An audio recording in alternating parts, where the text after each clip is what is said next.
Finissons-en.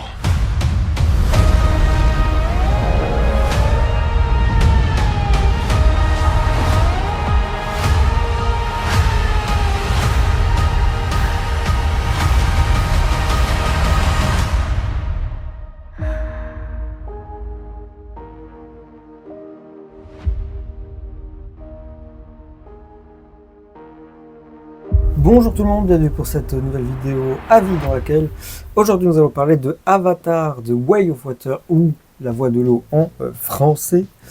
C'est un film qui est sorti le 14 décembre 2022, je pensais que c'était 2023 mais non, 2022. Avec une durée de 3h12, évidemment, 3h12. Évidemment, c'est un film écrit et réalisé par James Cameron qui a déjà écrit et réalisé le premier Avatar qui était sorti il y a plus de 10 ans. Je sais plus la date précise. Il était sorti en 2009, Avatar, le premier du nom. Au casting, nous avons notamment Sigourney Weaver, Sam Worthington, Zoe Saldana et Kate Winslet, qu'on avait déjà vu dans Titanic, et avec Leonardo DiCaprio, bien sûr. Je parle réalisé par James Cameron, bien sûr. Bon, alors déjà... j'ai oublié les notes de la presse avec 4,1 et spectateurs 4,2. J'ai écrit déjà le nom de la famille, le nom du personnage principal, le nom du méchant, parce que au jeu de petits soucis, je suis incapable de retenir les noms des personnages de Avatar. Je ne sais pas pourquoi, je n'y arrive pas. Je ne m'en souviens jamais. Même le personnage principal, je l'ai écrit parce que je m'en souvenais pas. Bon, alors j'ai des points positifs et des points négatifs. Est-ce étonnant peut-être, je sais pas. Déjà sur l'histoire, c'est donc, je sais plus, une décennie ou je sais plus combien de temps plus tard après le premier, où donc il a maintenant une famille, la famille Sully, Jake bien sûr. Voilà, donc on va suivre les péripéties, la famille qui se protège, nanani, nanana. J'ai oublié le nom, il y a un petit garçon aussi qu'ils ont adopté, et je sais plus son nom. C'est tout sur l'histoire, à peu près, hein, c'est pas très compliqué, on va en parler. Alors, sur les points positifs, déjà, est-ce que j'ai vraiment besoin de vous dire, c'est beau? Je crois pas, hein. Je pense que ça se voit. C'est magnifique. C'est magnifique. Heureusement, le monde va bien quand même parce que James Cameron, enfin surtout les équipes, ont reçu un Oscar pour les effets spéciaux. Donc oui, c'est magnifique. Est-ce que c'est une claque visuelle? Oui. Oui, clairement, oui. Il n'y a pas de E. Il n'y a pas de réflexion. Oui, ça mérite largement son Oscar. Mais alors moi, personnellement, je vais m'arrêter là sur les points positifs.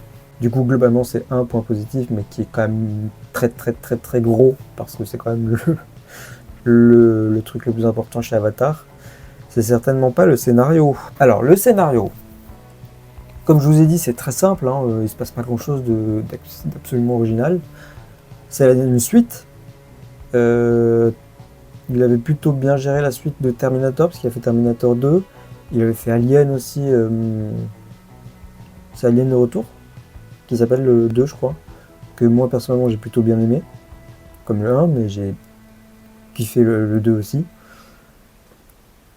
Et là, bah écoutez, alors j'ai pas surkiffé le premier. Je vous avoue que je suis pas un fan d'Avatar.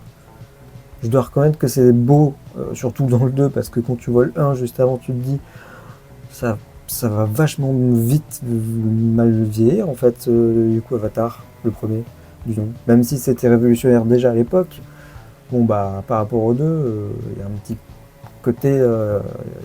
côté vieillot quoi. J'avais pas surkiffé, je trouvais déjà que c'était trop long. 3h12. Tu te dis, tu vas voir un film qui va durer 3h12, et ben c'est pas si long, ça passe plutôt très bien, étonnamment. J'ai pas, au niveau du temps, c'est vraiment pas ça qui m'a dérangé. Vraiment, j'ai pas vu le temps passer.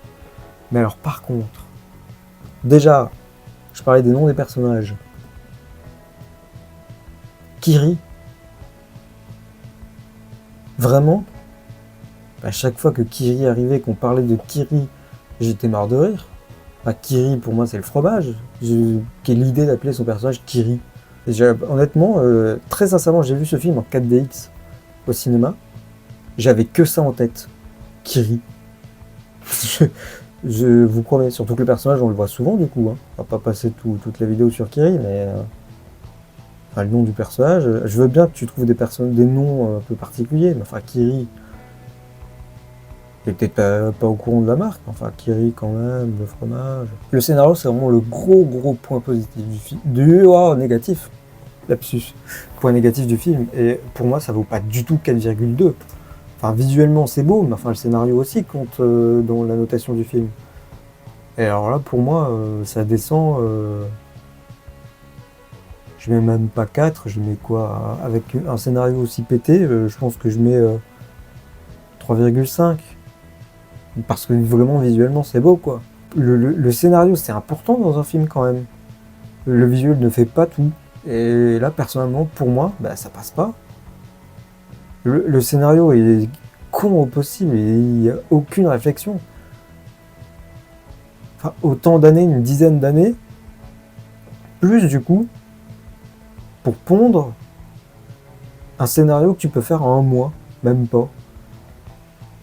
Enfin, je pense que si ça se trouve, moi personnellement j'en sais rien, mais si ça se trouve, il a écrit son scénario en une semaine, et puis après le reste, les dizaines d'années, bon bah c'est pour le reste, visuellement quoi. Si ça se trouve c'est ça, hein, moi je me pose la question sérieusement. Globalement on peut aller dans le détail. Le méchant, donc qui est Miles Quaritch, et donc le même dans ce deuxième film. Il est aussi con, aussi nul, aussi inintéressant. Vraiment, il est inintéressant. Il ne fait peur à personne. Alors forcément, les personnages, on est obligé de leur faire un peu peur, mais c'est un ridicule. Mais le pire, attention spoiler, c'est qu'il est sauvé par son fils, qui n'est autre que le petit garçon qui a été adopté, ça je l'ai déjà dit, mais c'est ridicule. Il est sauvé, il allait mourir, et peut-être que James Cameron s'est dit, c'est mon méchant, c'est le méchant de la saga. Je peux pas le faire mourir, bien sûr que non. Je sais pas, moi pour le deuxième, je vous avoue que j'avais complètement oublié ce qui s'était passé dans le premier, donc le revoir là, je me suis dit, bon, allez, pourquoi pas, on va voir. Du coup, après, forcément, j'ai été déçu. Mais je me suis dit, il va quand même nous sortir un nouveau méchant pour redonner un peu de souffle à la saga. Et non. Parce qu'il y a quand même des scènes où t'as une musique badass, enfin badass. Quand tu vois des méchants arriver, il y a la musique qui va avec, quoi.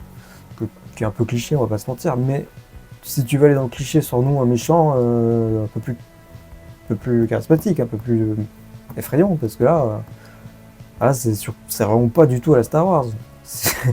On s'emmerde quoi. Enfin moi personnellement je veux dire. Voilà. Donc déjà, je sais plus, je crois que c'est George Lucas qui avait dit que pour une bonne histoire, il fallait un bon méchant. Ah ça dépend quelle histoire on raconte bien sûr. Hein. Mais dans ce genre de saga, bah moi personnellement je suis d'accord. Si j'ai pas un méchant qui me plaît, je m'ennuie. Et bah là j'ai vraiment, je le vois pas le méchant. Pour moi il n'y a pas de méchant. Hein. Il y a juste un personnage débile qui fait les mêmes choses débiles et t'as en face les gentils qui font les mêmes conneries tout le temps quoi. Alors une connerie qui est encore plus débile dans le scénario, mais je l'ai vu venir à 3000 km avant. Il y a un personnage qui est blessé et on appelle des humains qui viennent en hélicoptère pour le soigner. T'étais censé être discret, être caché et t'appelles des humains. Enfin, rien ne va dans ce que je dis. C'est-à-dire que vraiment, rien n'est logique dans ce scénario. Tout est bête. Tout est bête. Le fait d'appeler justement ceux contre qui tu te caches, même si c'est pas eux qui vont te tuer, t'indique clairement où tu es. avec toute la colonie qui t'a accueilli, le peuple qui t'a accueilli, et après tu te dis, oh là là, partout où je vais, ils tuent tout le monde après. Bah oui, tu leur dis où tu es, clairement.